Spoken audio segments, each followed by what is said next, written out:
I'm going to talk about code readability in JavaScript, because this is JavaScript, right? And, well, I think it's not necessarily the road to happiness, because, yeah, well, hopefully you'll really become happier developers if you write readable code and your colleagues especially write readable code that you can read. That would be great, right? So, that's what we do. Alright, this is me, I'm Gert. I am a full-stack developer and also, well, I'm a consultant because I work for Xebia, which is a consultancy firm based in Hilversum. We work with, well, mainly enterprise scale customers, like really the big names, TNT, NS. We built a mobile app for ING, a lot of banks, and, well, I'm currently working for Baycom. You might have heard of it. It's a large e-commerce company in the Netherlands. And we're building an entirely new stack, completely new website, so that's really a big project. You can call me at Hengeveld if you want. Right. Has anyone seen this kind of image before? Because I stole it from blog post, it's a presentation. This is, well, a code review without your glasses. It's basically just blurred code. But who can tell me what's wrong with this code? Anyone? No remarks. No remarks, it's blurry. Well, you cannot read it because it's blurred, it's just Photoshop blurred. That's not the point. Actually, this is not JavaScript, it's Ruby. But anyway, this originates from a blog post, Code Review Without Your Glasses, by Rob Heaton. And he explains that even if you don't really read the code, you can still do a code review in this way, because you can detect patterns. If you use syntax highlighting, it reveals a lot of things. This, for example, this means this blue thing over here and blue thing over there as a start and end of a method in a Ruby class. Well, that's quite a big method. So, well, what's the deal here? Well, probably this chunk over here, you should probably extract to some other method or a function or utility method. And that would automatically, well, improve the readability, or at least the reduced complexity of this code, and make it easier to test. Well, this pattern seems familiar. Anyone can tell me what's the deal with this? What's wrong? What could be improved? It's someone went a bit overkill with methods, right? It's all one line. Well, it's the start of a method name, and one line, and then the end of a method. It's a bit ridiculous, right? Ridiculous. Could be better. This is an obvious one. What did go wrong here? If this were JavaScript, it would probably just a chain of callbacks, right? Callback hello. But in this case, it's packages in Ruby, but it doesn't matter. What's with this one? Well, this guy has set up his comments to be bright blue, and these are our comments.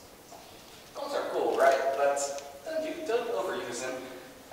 Because in this case, there's more comments than there is actual code. Probably you could just write your code in a better way. You wouldn't even need all those comments. And who's going to read all those comments anyway? And who's going to maintain those comments? I mean, if you change the code, I mean, if you use an IDE, and you would probably change refactors, use automatic refactoring things, so you wouldn't even notice that you touched this file when you refactor the code. And well, there's a fairly big chance that the comment that's on top is going to be out of date with the actual code. It's a big downside. This is it's like the hard one. What's wrong with this one? One line? Well, there's this one line. It's very long, right? It's a method with 8 arguments. Well, 8 arguments. You should probably, I mean, it's not always bad, but you should probably, especially if it's such a short thing, you should scratch your head to see, I mean, what I'm doing wrong here. You don't even need to read the thing to know that something's up here. And it's a signal that you should investigate. Alright. So, what this presentation is about is focus on readability. Because readability goes a long way. It makes your code easier to maintain if you can read it. Because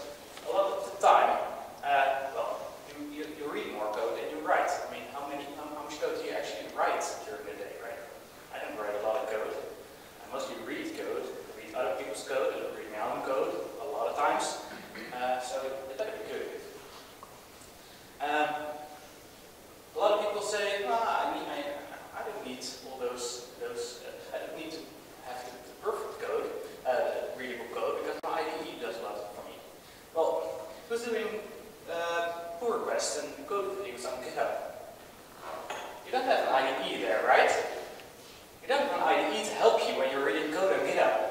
So it better be good. I mean, and personally, I don't use an IDE, I use Atom. So I don't even have all those fancy tools to help me. And actually, I prefer it that way, because then when it hurts, I know it hurts, and I will fix it. And if you have an IDE to help you, it won't hurt you, but it will hurt your colleague who's using Atom, or who's applying, or whatever.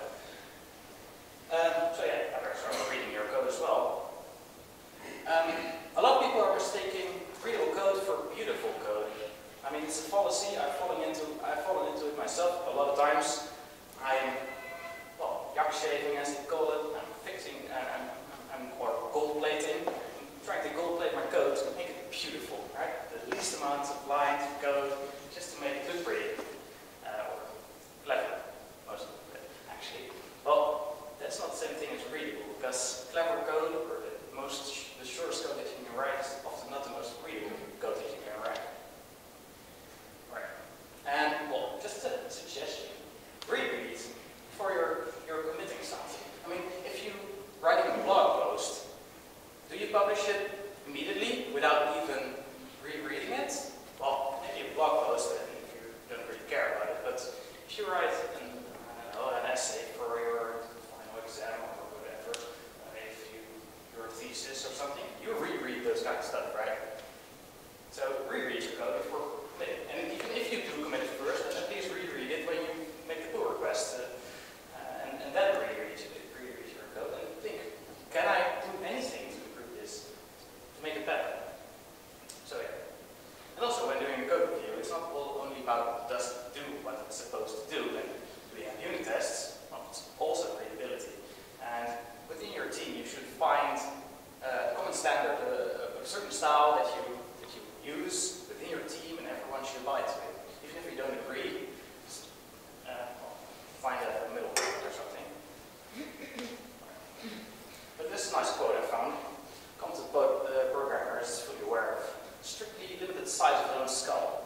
I mean, I consider myself a pretty smart guy, but I'm not that smart. I cannot fit the entire code base in my head. It doesn't work that way. I mean, I believe people are only able to remember 7 things at the same time or something. It was this thing that's not by default, but anyway, I use it. So yeah, you have to be humble when you program and avoid those clever tricks. I mean, cleverness, it's cool to impress your colleagues that, I'm so clever, but your colleagues will be more impressed when they read your code and they can actually understand what's going on. And they will be happy with you rather than impressed with you. So that's better actually. Right, so I have a couple of things that you can do to improve the code readability. This is the most obvious one. I mean, use intentionally revealing names. Actually, I got this one from this beautiful book over here. It's underneath the beamer. It's called Clean Code. I really recommend it. And it's the first chapter of the book, I believe, or the second or something. So, just use intentionally revealing names. I'll go get it. Because, well, there's 2 hard things in computer science. Caching validation and naming things. And off-by-one errors. That's a version of it. So, what do I mean with that? If you naming things is naming your variables, naming your functions, mostly also packages and file names, but I mostly refer to it as variables and functions. Those are the most important ones. So use distinctive names. It means also try to avoid having 2 terms which are similar, and well, be consistent in your naming. And well, the most important thing is describe what's going on. Don't use, well, for example, the letter D for a variable. I mean, who knows what it is? I mean, maybe the letter D makes sense if you read the context, you know, oh, yeah, it's probably a date or something, I don't know. But you should not have to read the multiple lines of code to understand what's going on. Then one should be revealing enough to say what's going on. And also, it's extra important if you use a dynamic language, because in JavaScript you don't have strict typing. So you're also not really sure, is this a number, is this a string that represents a number, you know, stuff like that. That's not very clear. So using proper naming can really help there. Right. Get set and is, that's from Java. I believe it was the Java Bean standard or something. It's a naming pattern. So if you make a function that it returns something, name it get something. Or does it set something? Name it set something. And is my favorite, is something. Usually that's a boolean, actually. So if it's our one is hidden or visible or whatever, that's immediate giveaway. That's a boolean. Right. This is something I found fairly early on in my career, that you can name something product, and then sneakily mean that it's the ID of the product, and that's really confusing if you do it that way. So if it's an ID, actually name it, say it's an ID and not the product itself, because that's just really confusing. Right. Obviously, I think most people do this automatically.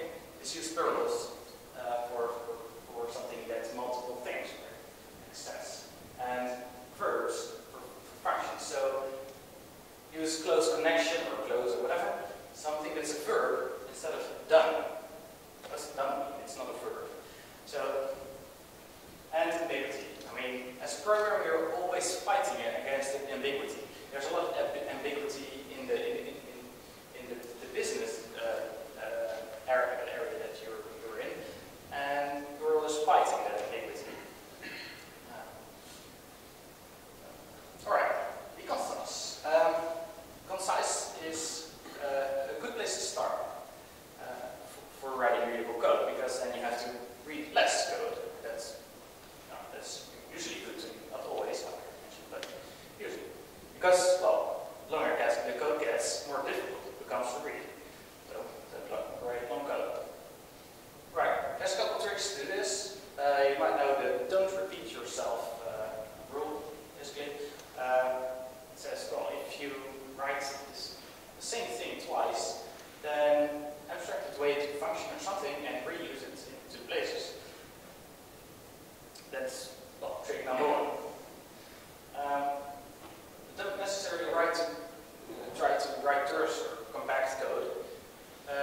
It's okay if you use an if-else statement rather than a ternary statement. That's okay. I mean, it's longer, but it is very clear what it's doing. It's usually more easily readable than a ternary statement.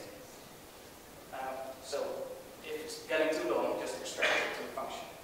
And the nice thing is that function you can unit test it separately. So it's also cool. I really like adding new functions all the time. Just create a function, because it's an opportunity to name that thing and say what it's doing. So then when you read a block of code and it's all function calls after function calls, you know, alright, that's step number 1, step number 2, step number 3. And it describes what it's doing, and you don't have to know the exact implementation underneath it, unless you're really interested in the implementation. But what I really like is to open up a source file, and at first, well, I call it above the fold, as in a web page. Above the fold, I want to see what is that thing doing without having to know the details. So open up the source file, and I immediately know the API of that file or whatever is in there, and the basic outline of what it does. Above the fold. And all the implementation details go underneath. Because I'm not interested in that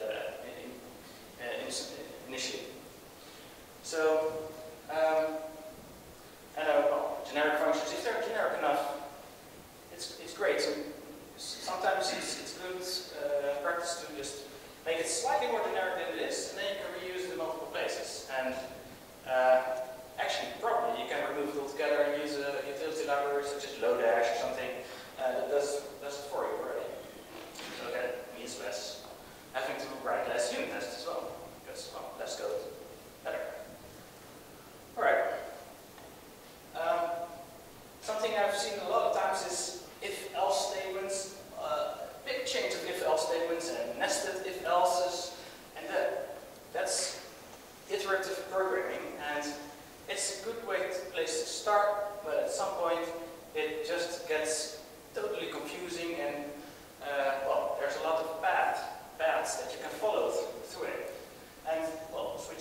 are, well, a bit noisy. Sometimes I like them, but it depends. But you know, that's the tricky thing with what I'm presenting here is a lot of these things you can also disagree with. I'm presenting my own views there, but just try to keep dry. And important thing is if you have multiple statements or multiple places where you're basically doing 90% the same thing, but there's only one small bit that's different, then try to write the code in such a way that only that thing that's different that you have to repeat, or have to, you don't repeat the stuff around it, only the thing that's different each time. Everybody does that, right? Hopefully. This is not a nice pattern I found, or actually I'm using it quite often. That's the object table lookup pattern. Basically, it's a replacement for a switch statement, and it's pretty clever. It's less verbose than a switch statement. Basically, what you're doing is you create a new JavaScript object in line over here, and in this case, it's for key codes, but it can be anything. It has to be in braces because otherwise you will think you're opening a block here, but it's actually an object literal. And immediately I use the array index to take the one that I need. And these are functions, and I immediately call the function with, well, in this case I cross the event, but it depends on what you're trying to do. So it's a nice trick. And the great thing is you can put all this move left, and probably the function can put it underneath. Because this function is actually hoisted up top, and will just work. I see a question over there. Yeah, you're talking about readable code. You're just saying 2 slides ago, yeah. don't write concise code for the hackathon. And I'm looking at this, and it looks like, yeah. can you see the pro code? Whereas a switch statement would be very, very clear. Yeah, absolutely right. So I'm falling into my own fallacy. Yeah, you're totally right. It's a trick slide. Yeah, I mean, I agree. And again, it depends. It depends. Do you want? For me, this is a pattern that I use very often, and it's easy, and it's less verbose than a switch statement. Yeah, it depends on the context there, I guess. I can just add up on the fact that we're talking about JavaScript here, and this is a common pattern in JavaScript. Instead of using a switch statement where obviously you would say 37, 38, then you basically create this title lookup with the functions, and in JavaScript this is what you will see mostly, and if you use C# or C++ or other languages, this is not what you can really replicate this. So this is really JavaScript. But it's not even that robust, because if you have code that's not in a table, you're going to get an undefined as not function. True, but that might be something that you want to happen, but it really depends. In this case, probably not, because it's very likely that there will be at some point a key code that's not in this table. But yeah, if you have cases and you want to make sure that you don't need the default, the fallback, then that's okay. So, well, maybe it's not the best example. I'm sorry. That's the one I came up with. But there's other benefits to this approach as well, because this can be dynamic. You can generate this thing. You cannot generate a switch statement. So this, you can put this thing in a variable and do with it whatever you want. This thing, that object over there, might even be a result of calling a function. Yeah? So there you have more flexibility. But, okay, let's just carry on. I have more examples like this, and it depends if you want to use it in which scenario and on your personal preferences. But that's the problem with the topic that I'm talking about here. It is very personal, and I'm here to show you a couple of tricks, discuss things with you, just make you think about things, and if you don't agree, that's fine. I mean, everyone has his own programming style, right? And this is mine. So, but I totally agree with whatever you prefer. All right, unit tests. So, what I often see is that unit tests are not taken really seriously as being part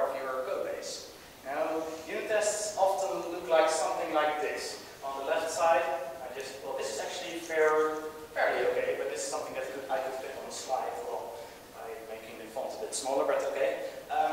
But which would you rather read? Something like this, or something like this, which actually, well, uses command to explain that in this case this is for a navigation menu, and there's two items in there, and the one is active, and then I want to assert that foo is visible in this case.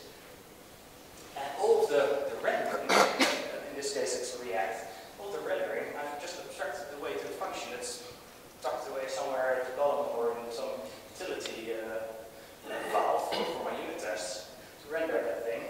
So this is, I make my own little DSL to describe the navigation tree that I'm building. I'm not really interested in how it actually works underneath. I just want to quickly assert that when I have two categories, foo and bar is active, that the HTML should also contain foo.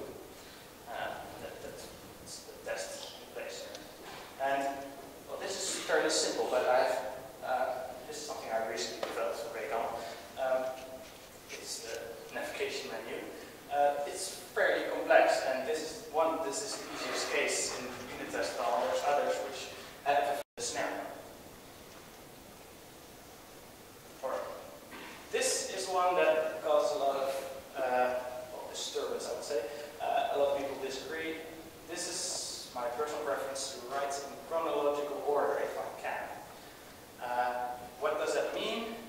Well, that means, well, a couple of things. For example, it used to be commonplace to put if you have a function and it has several variables, you put all the variables at the top, define them at the top. For this is that, blah, blah, blah. And then further down you would start using those things in whatever order you want. I much more prefer this kind of style, where you just define a variable, well, at the last possible moment, just in time. So I define foo and then I use it, and then I define bar and I use that, and then it's more in order. And this used to be the style because you would use a var in ES5, and it would automatically get hoisted, and that could lead to confusing scenarios, so you use this style to avoid that confusion. But with const and let in Amsterdam 6, there's no hoisting going on with those variables. Bar would just not exist above it, where it gets defined. So if you would call it there, it would say it's not defined, or you get some error. At least it just wouldn't work. And well, that's actually good. One benefit of this approach also is, say I have a bar here and I have some function, some logic in between. If at some point this function gets too large, I can easily just take one chunk of code, take it out, put it somewhere else, and we'll just be okay. But with this style, I would have to figure out which variable should be used where, and which one do I have to extract, put somewhere else, and this is more straightforward because it's in chronological order. The other one is functions, and that's the greatest one actually. Oh, sorry, a question. The one before, if you want to use the foo variable in the base statement, then it's not working, right? Then you would have to, put it on top at the last possible moment here. So, obviously, it would still have to work. So, with function hoisting, it's a great technique. You can declare a function actually after using it. That's a bit backwards. But it's great because you can call it first somewhere at the top of your file above the fold and define it underneath, under the fold. And that will just work. And this is the one on the left. This is actually originates from the John Papa AngularJS style guide. I don't know if you know it. But he also recommends this style. Where, for example, search here, this is a function that's defined underneath it. Actually, there will be a lot more stuff in between here, and the search will be somewhere tucked down at the bottom.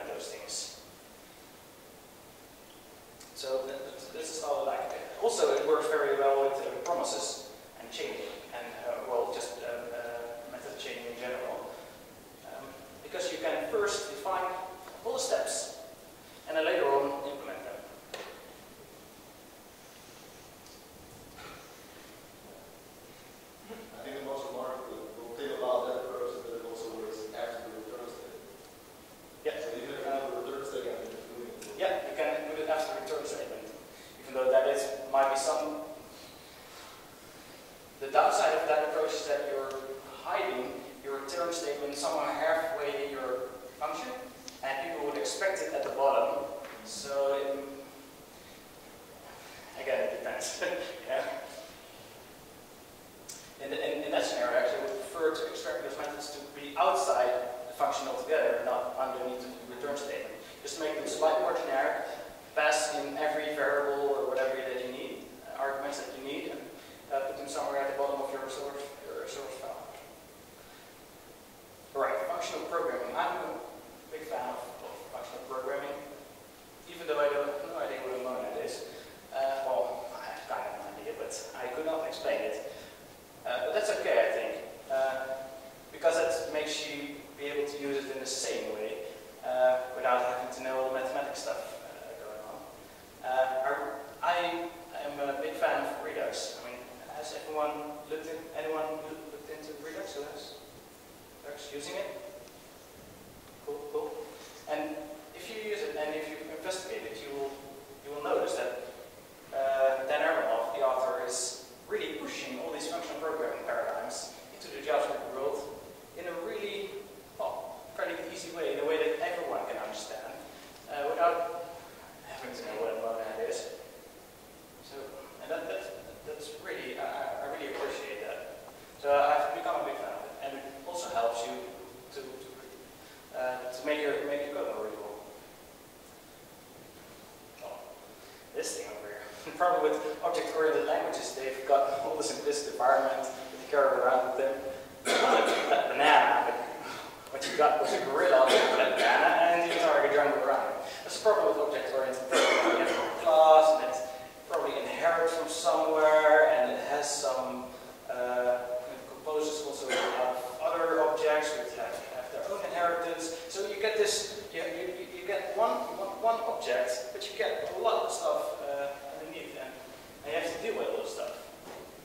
So that's one downside of object-oriented programming. The other downside is that those objects, these class instances, they have state. That's the inheriting that you get with class instances, is that they have state. And state is also stable. I'll go into that later. So one thing from functional programming, and I think it's one of the, there's a couple of pillars in functional programming, is avoid mutation, because mutation is actually what makes your code complex. I mean, if you use AngularJS in a fairly complex application, then you will know that I'm changing this scope over here, and I have to take into account that that place will also have been changed, but in time, it gets dirty really, really quickly. So mutation, it's often a pain, and mutation is also what makes multi-threading complicated and everything. If you're a Java programmer, you will know. ECMAScript 6 has made a first step into immutability, and that's what you get with const. If you use const, which you should always use by default, in my opinion, not let, const, it offers you an immutable reference. What it means is, once you define a const, you cannot change it to represent something else. However, if you assign an object to that const, you can still change the object itself. You cannot replace the object, but you can change properties of the object inside. So it's not truly immutable. The reference is immutable, but the value itself is not. So there are ways to create actually immutable objects. What does it mean, immutable objects? They cannot be changed after being created. So you create an object, and if you want to assign a property, change a property, you will complain that you cannot do it. And actually, there is something in JavaScript that a way that you can do it. It's called object.freeze. It's a built-in method in JavaScript, object.freeze. You can call it on an object, and it will freeze your object. And what that means is, if you then try to change the object, mutate it, it will complain that you cannot mutate it. There is one downside to object.freeze, and it's only the top level. So if you have object objects inside objects, only the top one will be frozen and not the ones underneath. Which is actually what deep freeze over here does. It recurses into your object and arrays and everything, and freezes everything inside the entire tree. That's one way that you can freeze the entire thing and prevent people from changing your object. Mutable.js has gotten very bit of attention lately. I don't use it because it's a bit heavyweight, but it has some benefits. And seamless immutable, I personally have not used it, but there it seems to be an alternative.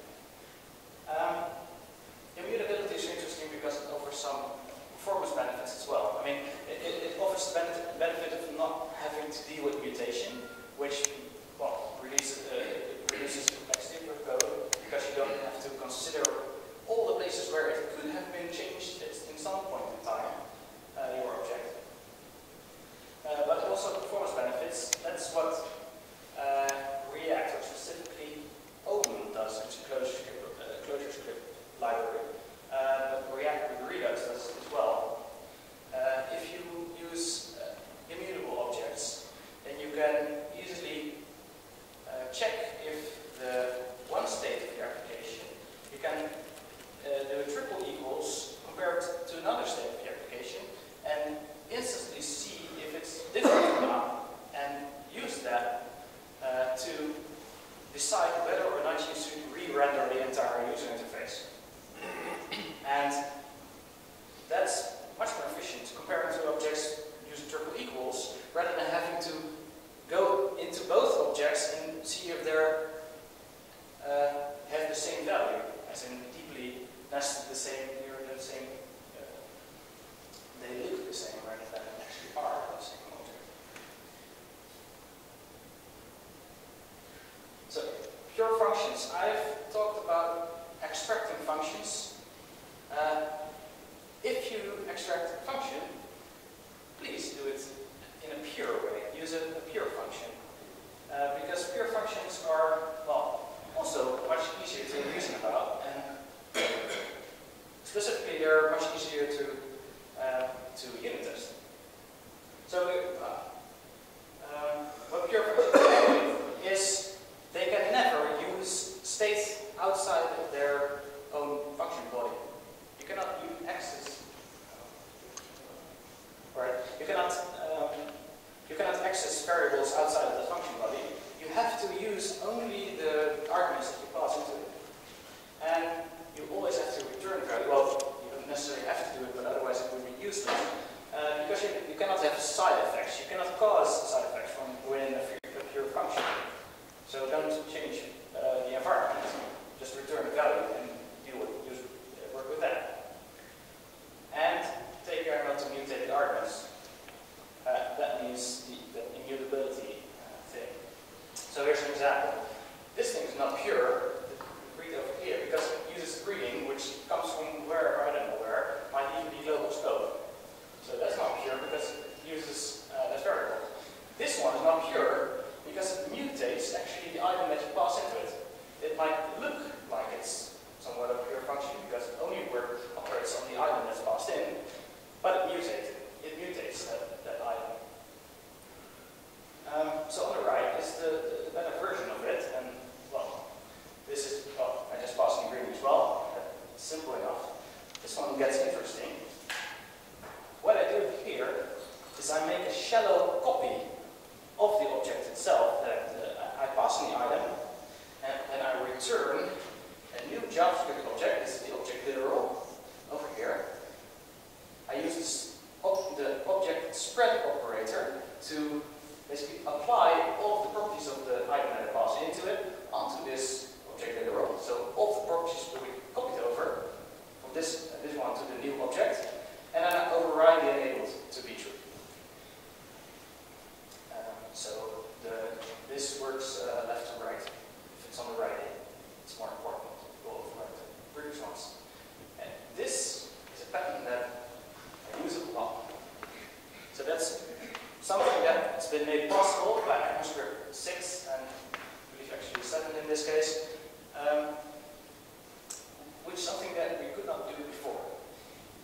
master this trick with the object spread and the object literal that you're creating, that will dramatically ease your life if you go in a mutable way. And it's so simple. You just have to, obviously, you have to know this pattern. That's really cool. Is it deep? No, it's not deep. Because you're creating a new JavaScript object. That's the new one. So it's copy, but it applies all the properties, only the top level, the first level of it. So this is that's why it's called the shallow copy. But that's okay because I'm not doing anything with the properties in there anyway. So that's okay. Alright, arrow functions. If you've used ECMAScript 6, you will probably have been using arrow functions. And maybe you've been using them a lot.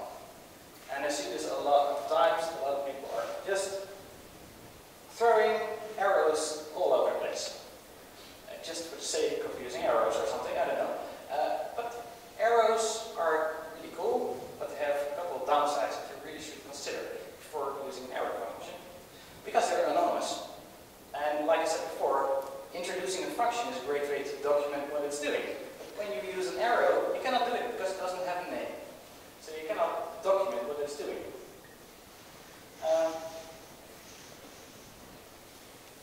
Also, function keyword, it's annoying to write, perhaps, because it's 8 characters. And the arrow is only 2 plus a couple of spaces. But that also makes it not stand out in your code. The function keyword, it gets, I don't know, orange or something in your editor. And you will see, bam, there's a function over there. But an arrow, it's so small you don't even notice that it's there. And I consider functions to be important because they represent something of some business rule or business logic in my application. So make them appear in your code to be important. Nesting is really easy with arrows. You can do arrows and arrows and arrows. You remember the thing at the start. It gets dirty at some point if you use too many arrows inside each other.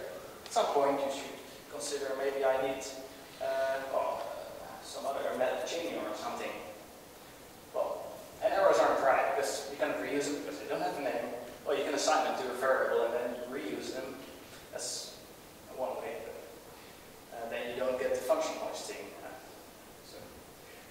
This is my rule of thumb. Just use arrow function if it's part of a larger entity. For example, if you use them with map or reduce or for each, then they are great because that will probably be part of some larger function. But not as a standalone. Not as a standalone thing. Also, this is opinionated, I have to say, but classes aren't that great. Because classes, they encourage you to do coupling because they have inheritance and they do they also do composition and those refer to other classes, but those are tied together. And at some point, it might be you might be eager to use the instance of check, and then definitely your code will be coupled to that one specific implementation, one specific class. Well, look into duck typing. It's really much cooler if you can just, I don't care what that for the thing is. It looks like a duck and a quack like that. Probably a duck, and I will just deal with it. That copy trick with the shallow copy thing, it doesn't work with classes. I mean, you can copy a class instance like that, but you will lose the instance object, and you will also lose the prototype inheritance. So if you update it later, it won't work anymore. That might be okay, it might not be okay. Depends on how you're. Just don't assume that you can still use inheritance. And that immutable thing, classes directly oppose them because class instances, they have state. So, and immutability that conflicts with the thing, pure functions cannot do. Instrumentals are never pure functions because they refer to this and they do side effects and on the class because they mutate the instance, etc. if it would be a static static method, then yeah, it can be pure, but then it doesn't make sense anymore because you extract it to a utility library or something. So it depends. Right. I hope everyone stopped doing this, but why do you still write for loops? You know, with the I, the iterator, and counting yourself. No reason to do that. Just use the higher order iteration methods. They read much nicer. And, well, they are especially nice if you use them with arrows. It's really nice and terse. While you're at it, use map or reduce and not for each. Because for each is inherently, it's impure. Because for each does not return anything. Well, it returns undefined, but it has no meaning. It doesn't return anything, so that must be that it does a side effect of some sort, otherwise it wouldn't do anything at all. So that's the downside of using for each. So map or reduce is much nicer. And also something, if you use map, for example, you can change those things, map that, map that, map that.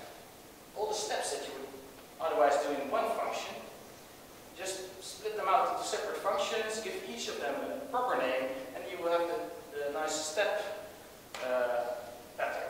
Step this with a nice name, step that, nice name, step, and implementation, go underneath. Would that not iterate your yes, so, true, yeah, it will iterate it multiple times, so that if you have performance things that you have to consider, performance considerations, then you should use one iteration probably, and maybe even tweak it, but you know, 90% of the time it doesn't matter, because, well, you do maybe 10 iterations, it's so fast it really doesn't matter. But yeah, it is a consideration, multiple steps. Alright, this is a no-brainer, right? Just be consistent, because if you're not consistent, then people will get confused. You don't want people to get confused, right? So, a couple of things you can do to enforce that consistency. Obviously, you all know the linters, right? Just use ESLint, JS as JS code style, CSS lint, etc. And don't forget to configure them as well, because most of the time people will use the defaults, and those aren't as strict as you could make them.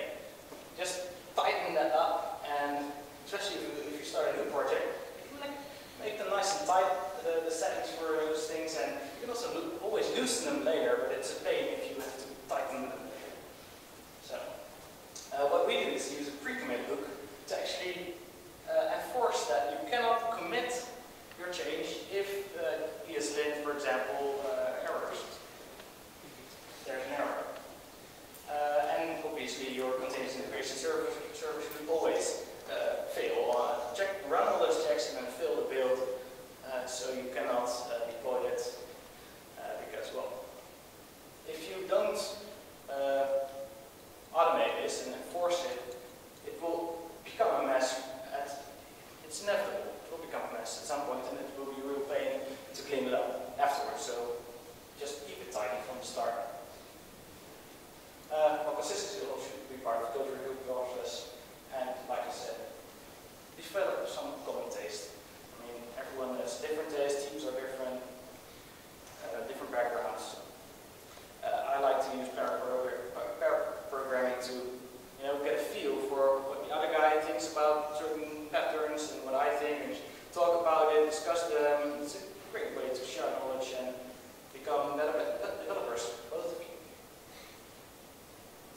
Alright, note on the comments. Alright, a couple minutes. I hate comments, just throw them out if you do. You know, just avoid them, because most of the time you can use a variable name or a function name to just describe what you're doing. You don't need the comment. Just explain. If you cannot really explain it in code, then explain it in comment. Rationale behind something or no limitation, make emphasis on something because this is important. You know? I've seen a lot of commented out code. I throw them away immediately. It's in GitHub anyway. It's in Git, you know. So if it's important, you can always find it again later.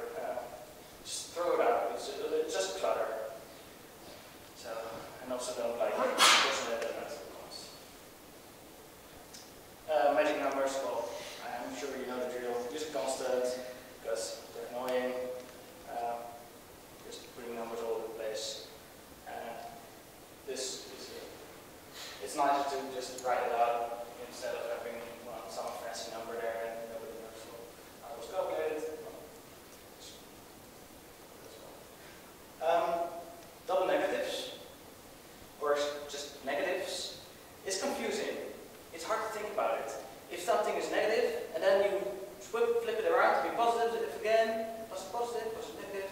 I don't remember. Oh man, it's so hard. Just avoid doing it. Just stay positive. Make it is visible instead of is hidden. And then at the last possible moment you reverse it.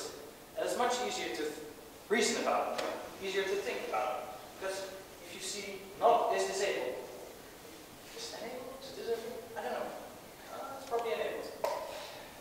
Yeah, but you have to think about it. It's extra load. This one, this is something I came recently. I found this code. Well, basically, it just checks to see if something is between the start and ending. Everyone's programmed that, but it gets confusing because here now it's on the left side and there it's on the right side, and you use the same operator in two places. Right, we flip them. What's going on? Should this be not the other way around? Yep, gets confusing. And then with the AND operator there, write it out as separate things, is after from and is before to, and then do the AND operator in between. Because these two separate statements are much easier to reason about separately rather than jointly in one statement. A little bit more verbosity is usually a good idea when you deal with time. I don't really have the time to question. I'll deal with it. Right. This is specifically for ES6 if you use the modules. Don't use the import star. I have no idea what the API is. It doesn't communicate the API at all, and it's brittle. If you add a new one, there will be, if you add a new export over there or remove it, this one will evolve to something differently. And it will fail silently. It will not tell you. Well, if I import each of these separately, it will just complain, I cannot find it anymore. I'm trying to import something, but it's not there anymore.